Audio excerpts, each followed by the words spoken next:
What is up, guys? Make sure that if you like this video, hit that like button, subscribe, and turn on notifications. What is up, guys? Fahir here, and recently one of the students in my VIP group has asked me if I can explain in more depth about animations, how can we use them, how can we create them, how can we work with the animation in the animator tab, and here we are. So I'm gonna dive right in. And this is a new 2D project, and I already have the assets prepared, so let's get started. The first thing that I'm gonna do is go in my player folder. I have here 3 sprites, but I'm only gonna work with 2. I'm gonna work with the idle, and I'm going to work with the walk animation or walk sprite sheet. Now, what is a sprite sheet? Before we proceed to do anything, if I open this image, a sprite sheet is put together of multiple images. So we have here one image, second, third, so on and so forth, forming an animation. And this is put on a single image, which we call a sprite sheet.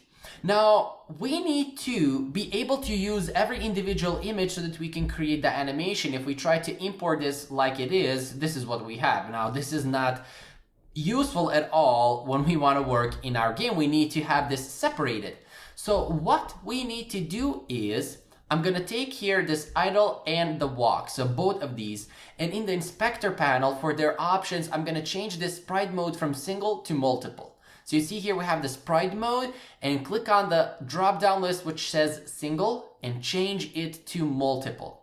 After you do that, just scroll down, and at the bottom right corner you will see the apply button, and you're gonna click on that apply button and you are done.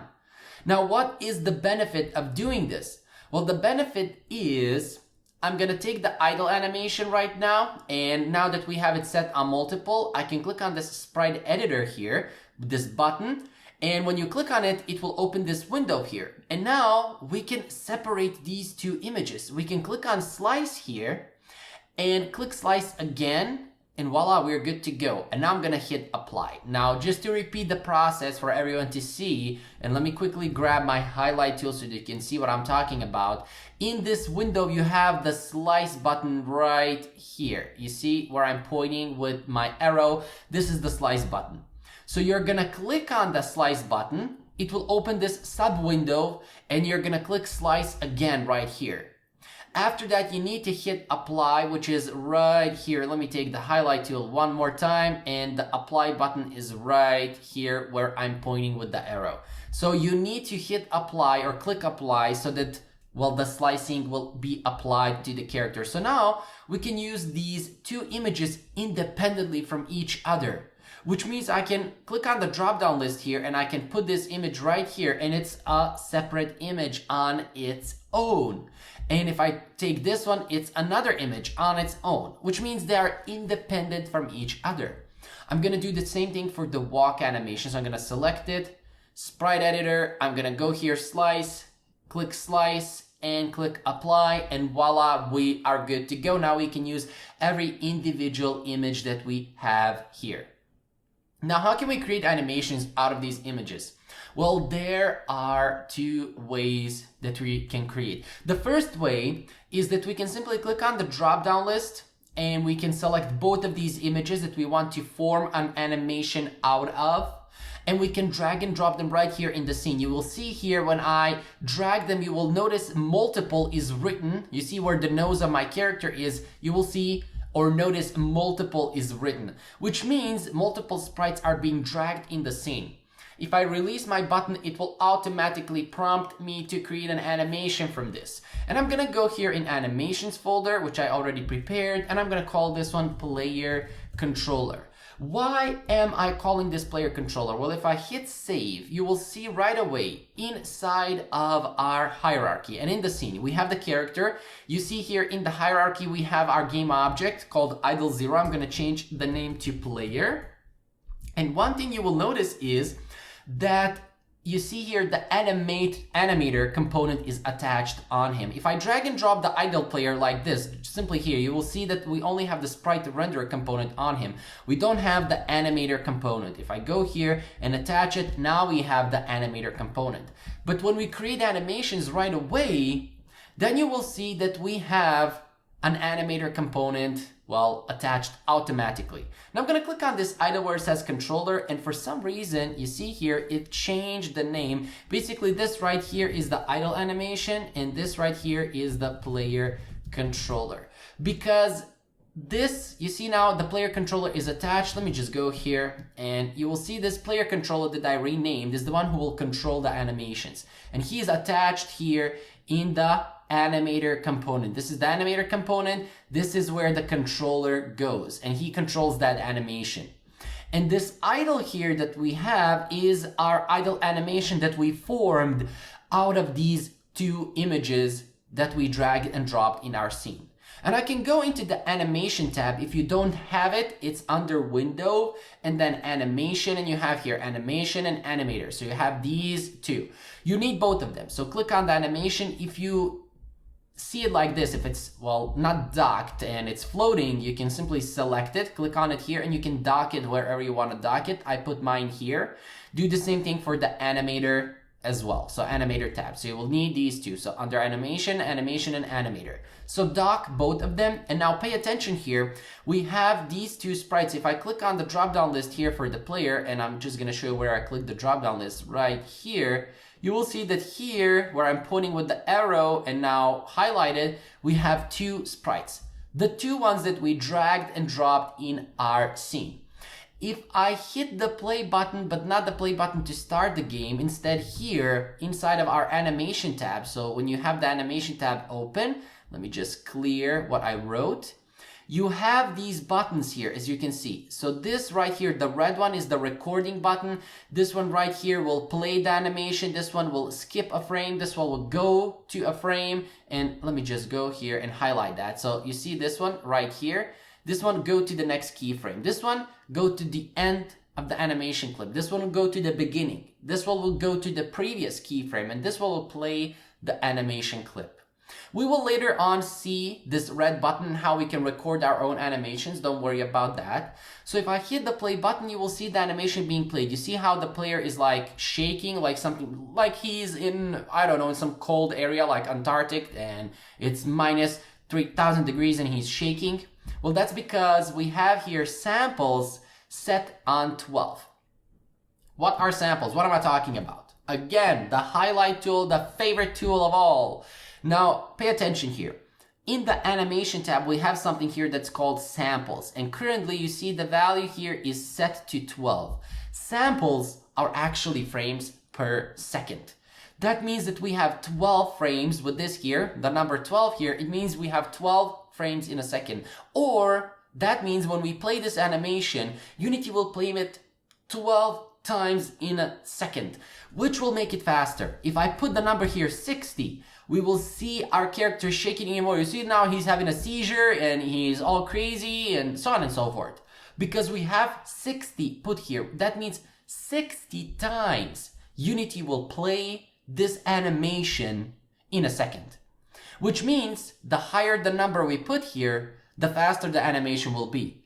If we put a lower number, for example, if we say 6, and now we play the animation, you see the animation plays a lot smoother because now we have 6 frames in a second. That means 6 times this animation will be played in a second. Now there is another way. How can we slow down or speed up our animations? And that is if we go into the animator tab.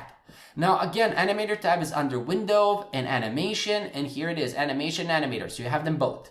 Now in the animator tab, you will see something like this that you see right here. So what do we have here? We have the states and we have the player controller, which is the name of the animation. So I need to rename this. So click it. And here in the inspector panel, I'm going to change it from animator or player controller to idle animation. And voila, we are good to go. So this is our idle animation. We can select this animation. It has an orange color, as you can see. We can select it, and you will see in the inspector panel on my right side, we have the motion, which is the animation itself, the animation clip that we created, which is this one right here. So this is that animation clip. And right below, we have the speed, which is currently set at 1. 1 means 100%, so it will play normal. If I set it to 0.5, that means it will play it half the slower time or half of its speed. If I hit the play button now to run the game, and I'm gonna zoom in on the player, so I'm simply gonna zoom in like this. You see how the animation is playing slower. If I put the number 3 here, you see again he's shaking because the animation is playing 3 times as faster than the normal that we put in. If I put 0.1, that means very, very slow. You see here, very slow. And if you pay attention here, I'm gonna take the highlight tool again. Pay attention here on the animation, the orange one. You will see this filling in, this bar is filling with the blue. You see, this blue is indicating that the animation is being played. And currently where the blue line is, that is where our animation currently is. So this is also, and I'm gonna put it back to 1, which is the normal playing of the animation. So this is also how can we speed up or slow down our animations besides editing the samples or frames per second. Now that we have that out of the way, how can we add another animation to the same character, to the same game object? So we have this game object. If we want to create another animation, which if I go here, we have the walk animation. If we try to select all of these and drag and drop them here, this will create a separate animation. We don't want that. These two animations would now be separated from each other, and they will be controlled with different controllers or animator controllers that we attached here that we talked about. So with this one right here, we will have another one if we try to drag and drop them. So how can we actually now create it within this player, this one that we already have? Well, for that we need the animation tab. I'm gonna dock it here up. So right here, we don't see the scene now, but what we need to do here is pay attention here in the animation tab. So this one right here, you see this where it says idle, right below the red recording button. So this is the red recording button. Right below it, you have this where it says idle. Now this is a button, actually a drop-down list. If I click on it, you will see we have idle and we have create new clip. If I click on this create new clip, it will prompt me to create a new animation, and I'm gonna save it right here into the animation tab, or actually the animations folder, and I'm going to call this one walk animation, and I'm going to hit save. So now we have a completely new animation here, and now I can select all of these images from the walk sprite sheet from 0 to 9 and drag and drop them inside of the timeline. So the timeline for the animation right here. You saw where I dragged and dropped them. So select all of these here and drag them here right in the timeline. For the walk animation, make sure that the walk animation is the one so that we have selected, which is the one that we have just created by clicking on this drop-down list. So now we have the walk animation. I can preview it. If I hit the play button, you will see he's like running fast, like, you know, I don't know, he's running away from somebody. But since you see here, we have 60 frames per second, I can put that on 30 frames per second to make it slower. And if I hit play to preview the animation, he runs a lot smoother now. So our animation is previewed a lot smoother, and we can again do the same thing here into the animator tab. So you can select the walk animation and you can change the speed to alter the speed of the animation. Now, another thing that we can do with these animations is we can transition from one animation to another. So we can go from idle to walk, and we can go back from walk to idle. This is out of the scope for this video. I'm not gonna do that because I have a lot of tutorials, and I can link them also in the description where you can see that in action. But basically, if you want to go from one animation to another, you will use transitions. But before we cover transitions, what is this orange color on the idle animation? Why it has the orange color? Well, the one that has the orange color will be the first animation that will be played on this game object. If I hit the play button and we go into the play mode, you see the idle animation is being played, and you can see the blue slide bar filling here indicating that the animation is being played. How can I put the walk animation to be the starting animation?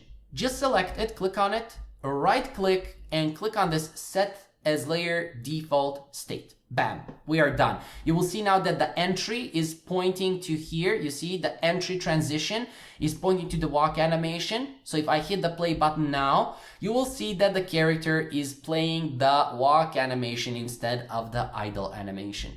But I'm gonna put back the idle as the default one, and now we're gonna talk about transitions.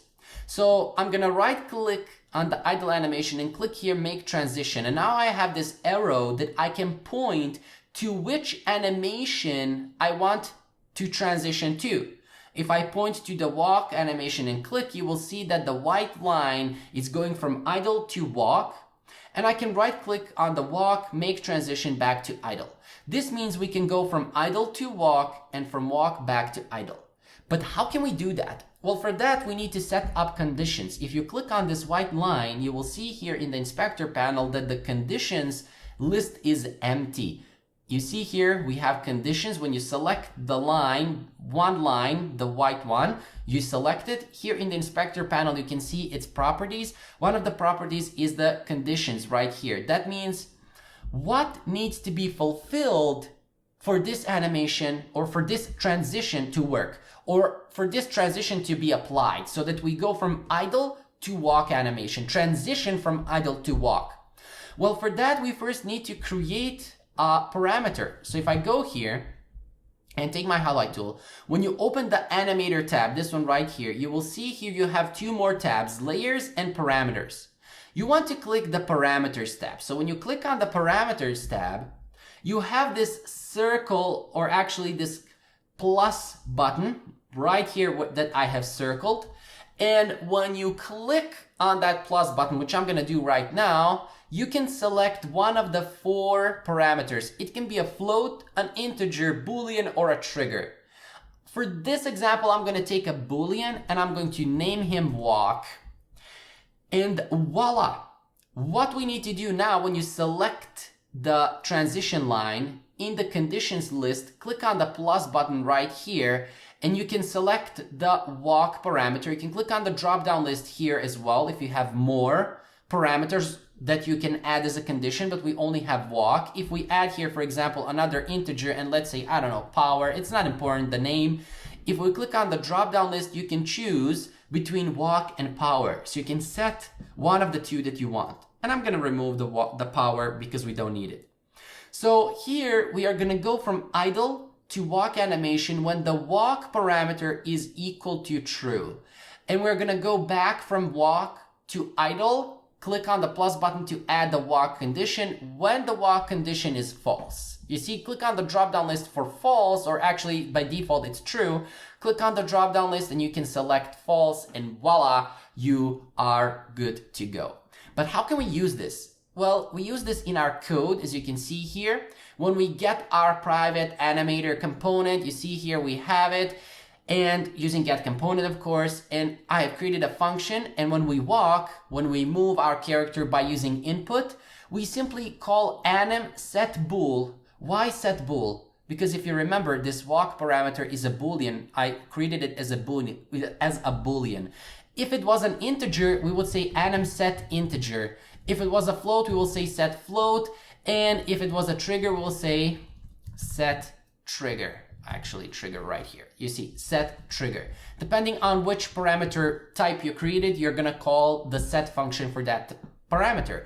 So set bool, the name of the parameter, because we gave it here the name walk, and the name needs to match up. If we have here uppercase W, it also needs to be here uppercase W. If it's lowercase, it will not work, even though the word is the same. And simply here I'm passing the move, which is this parameter here from the function. If I say true, we will go from idle to walk. If I say false, we will go back from walk to idle. So this is how we can transition from animations. But as I said, this is out of the scope for this video. I have a lot of other videos. If you're interested, comment in the section below and I will post those videos where you can see that in action. So this is one of the ways how can we create animations. We have already pre-made animations in a sprite sheet, and we simply drag and drop them in our scene and create animations like that. Another way is that we can do the following. You see here, I have my Tommy character and he's separated in parts. So we have the left arm, we have here the another part of the left arm. Let me just choose the right arm. Where is it? Here it is. This is the right arm. We also have his body, so on and so forth. And I have put this character together. Here he is. I'm gonna turn off this character, the first one that we used. And I've put this character together. You see here, I put him together in parts because you see here, I can turn off his body, I can remove his head, you get the point. How can we create animations for this one? Well, first of all, I'm gonna select the parent character, the one holding all of these game objects. I'm gonna click on Add Component and I'm gonna add the animator. So Animator or Animator, however you wanna call it, and click on Add Component. Now we also need an animator controller. So I'm gonna right click here and go, and first of all, I'm gonna right click and create a folder, and I'm gonna say here first character animations, and I'm gonna put the idle and all of these in the first character animations. Now I'm gonna right click, create, and here we have animator controller. And I'm gonna call it second player controller. And now I need to attach it. So drag and drop it, attach it right here into the controller field. So this controller that we created, drag and drop it into this controller field for the animator controller or animator component. So now that we have the animator component, we still don't have animations. If I go into the animation tab, you see here to begin animating Tommy character, which is our second character, create an animation clip. So I can create here, click on create button and it will create this clip.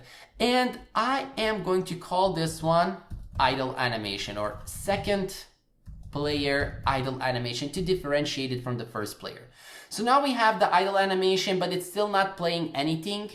Now what we can do is we can use the recording key. So this key right here into the animation tab. So the recording key.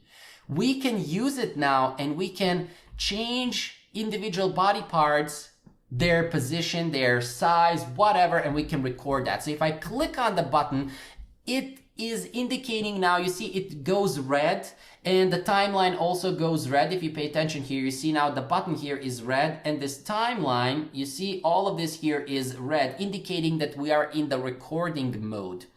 What I can do is, for example, I can go on frame 15. So I've moved the slider. So this right here, if I take the highlight tool, you will notice this white line. I moved it here on frame 15. And also here, right here where I circled and where I'm pointing with the arrow, this is indicating on which frame in the animation you are. So we are on frame 15. And again, you see here samples, we have 60 frames in a second. So you can change the samples as well. So we are on the 15th frame and I can, for example, take the body of my Tommy and I can shake it. You see, I can shake it like this. So I can put it like this, for example, at -2.3 for the Z rotation. I can go now on frame 30 and I can put it on +2.3. And now I can go back on frame, let's say, for example, here I'm going to go on 45 and I can put it back on 0. And voila, you see the frames have been recorded. Again, the highlight tool. So you see here, the frames are recorded. So we have 4 frames. And now I can click on the recording button again. It has recorded all of these frames. You see here now, if I go through this animation, you see how the Tommy's body is like moving. Of course, this is only for the body. What we can do now is we can also click on the recording here and I can take his head and, for example, head here. I'm gonna select the head and I'm gonna put it on +2.3. And here I'm gonna put it on -2.3. And here I'm gonna put it back at 0 again. So now we have the head and the body being animated. You see here, the head and the body is being animated. We can also animate his arms. So I can click on the recording button. I can go here and I can select the right arm. And let's say something like this. So I'm gonna put it on -5. Here, I'm gonna put it on +5. And here on this frame, I'm gonna put it at 0. Again, I'm using the same frames. So I'm starting with frame 0, changing the character on frame 15, then again on frame 30, then again on frame 45. And I'm gonna go back again and select the left arm. And I'm gonna go here. We are still in the recording mode. Let me just take a look at here. The right arm, it's at -5. So I'm gonna take the left arm and put it on +5. And here, I'm gonna select again the left arm and put it on -5. And here, the last frame, I'm gonna put it back at 0. So if I preview this animation now, you see what we're doing. Actually, I took the leg. But anyways, you get my point. You see here what I'm doing?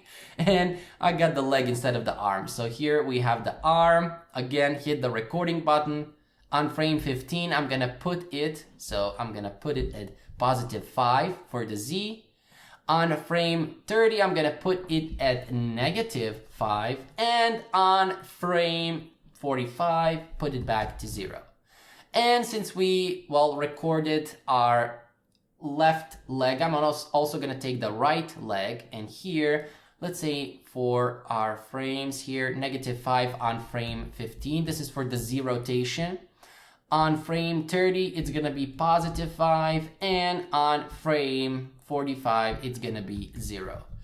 And let me just hit the preview and see what do we have here. So yeah, Tommy's like playing whatever he's doing, but we still need to animate the shoes, or I can simply take the shoes and I can put shoe left under the left leg, and I can put the shoe right under the right leg, and let me hit apply so that the changes apply to the prefab. So if I hit the preview, you see now our Tommy is simply shaking, he's moving or whatever. This is his idle animation. Now, of course, when it comes to animations like these, this is all your imagination. So you would need to move and record the movement of each individual body parts. So every individual body part needs to be moved by you. As you saw, I just changed the Z rotation. So I just changed the Z rotation.